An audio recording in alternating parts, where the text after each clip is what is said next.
안녕하세요. 황녀의 싸다가 토크 시간입니다. 네, 오늘의 황녀 사연은요. 돈만 밝히는 아들내미에게 버르장머리를 제대로 고쳐준다는 내용의 사연입니다. 사연 읽기 전에 구독과 좋아요, 많은 공유 부탁드릴게요. 저는 이혼하고 혼자서 아이를 키우고 있었는데 갑자기 친정 엄마가 쓰러지게 되었어요. 친정 가족이라고는 저 오빠 그리고 친정 엄마 이렇게밖에 없어서 어쩔 수 없이 제가 엄마를 간호하게 되었어요. 오빠가 여자랑 같이 살고는 있지만 그 여자가 자기는 혼인신고는 했지만 아직 식을 올리지 않은 상태라 절대로 어머니를 모실 수 없다 이렇게 말을 했다고 하더라고요. 그런데 둘이 다 너무 웃긴 것은 아쉬울 때는 저희 엄마 도움까지 다 받았으면서 막상 책임져야 할 상황이 되니까 식을 올리지 않아서 며느리 노릇을 안 한다고 하니까 어처구니가 없더라고요. 제가 알기로는 그 여자가 허리를 다쳤는데 수술비가 없어서 엄마가 아버지 모르게 줬다고 들었었는데 어떻게 그런 도움까지 받았으면서 이럴 수 있는지 이해가 안 돼요.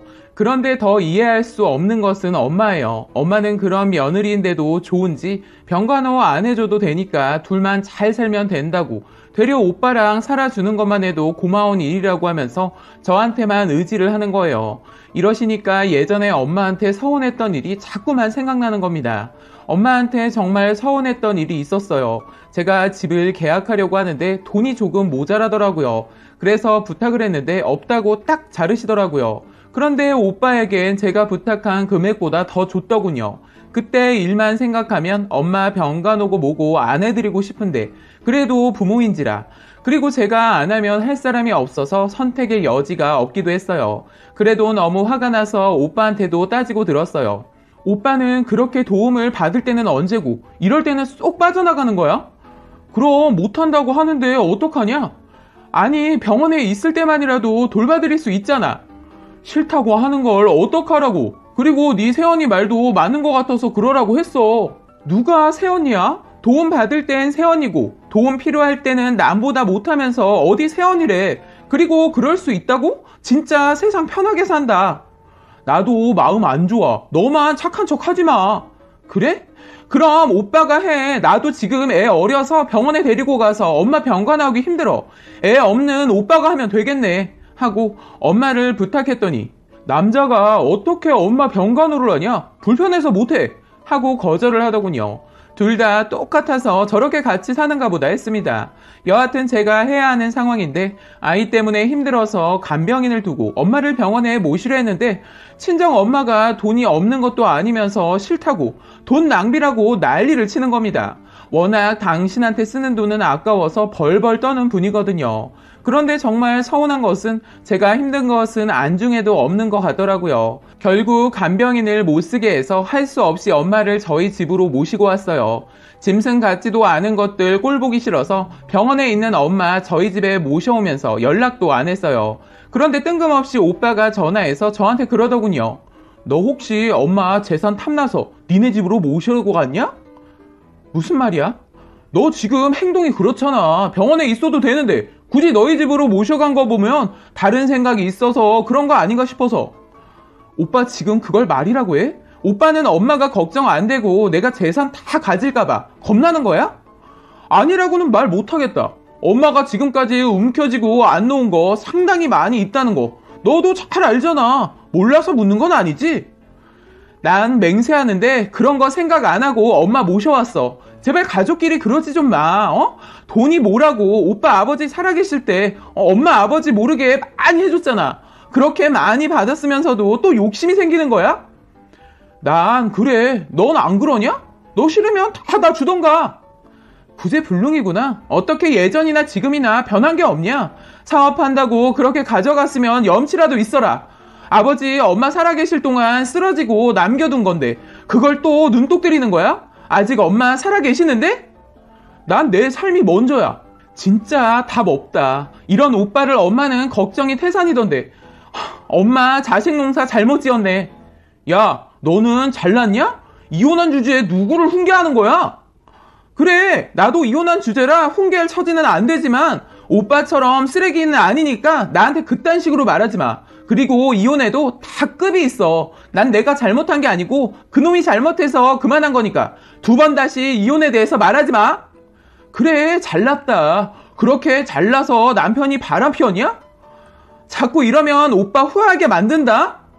하나도 겁 안 나니까 그만하고 당장 어머니 병원으로 다시 옮겨라. 난 너네 집에 가기 싫으니까.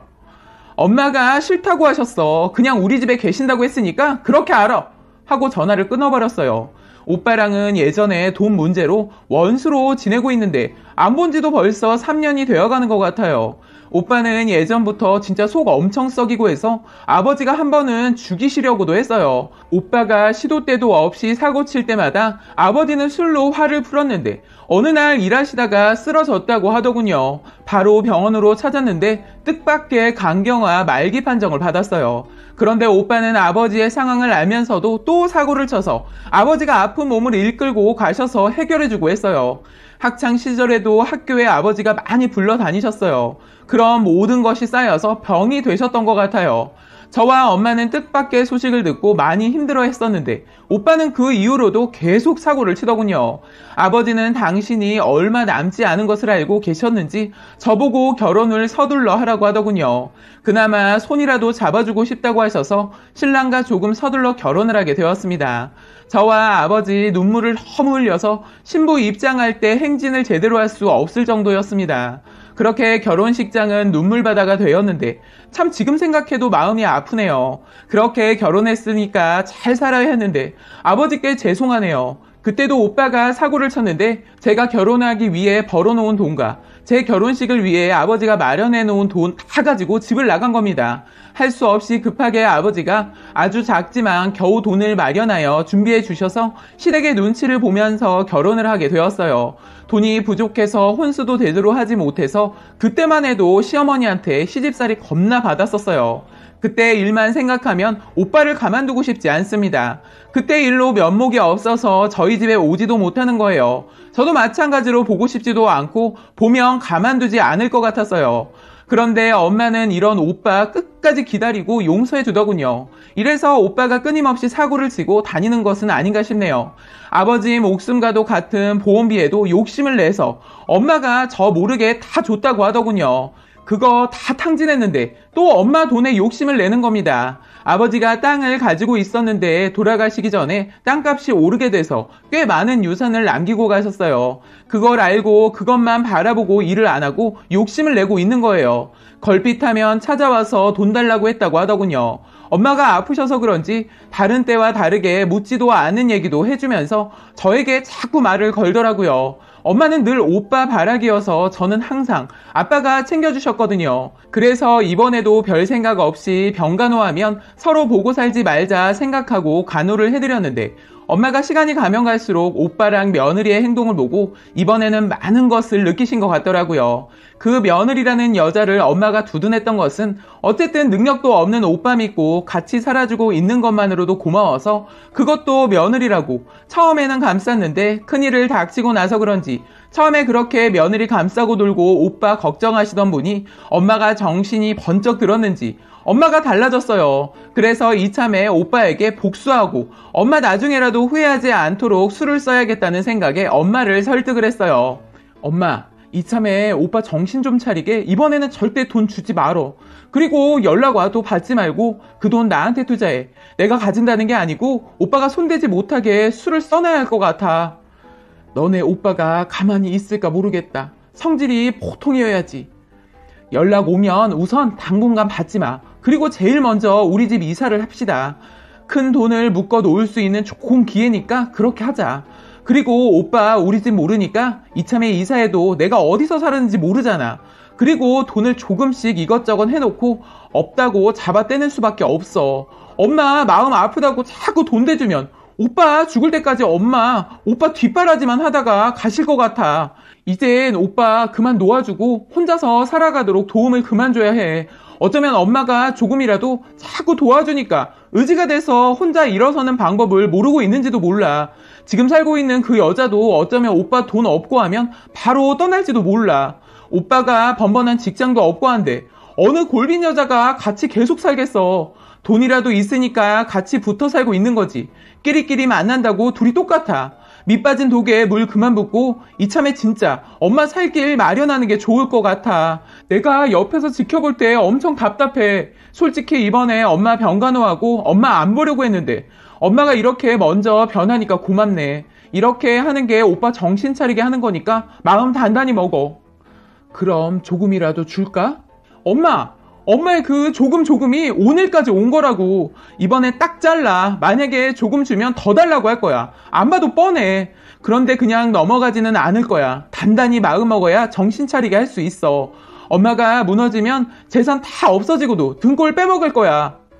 그럼 그렇게 해봐. 내가 이렇게까지 안 하려고 했는데 가만히 생각해도 둘 다 괘씸해서 가만히 있을 수가 없다. 내가 그렇게 움켜쥐고 안 쓰고 지들한테 다 해줬는데 이것들 가만히 보니까 나 죽기만을 기다리고 있는 것 같더라. 괘씸한 것들.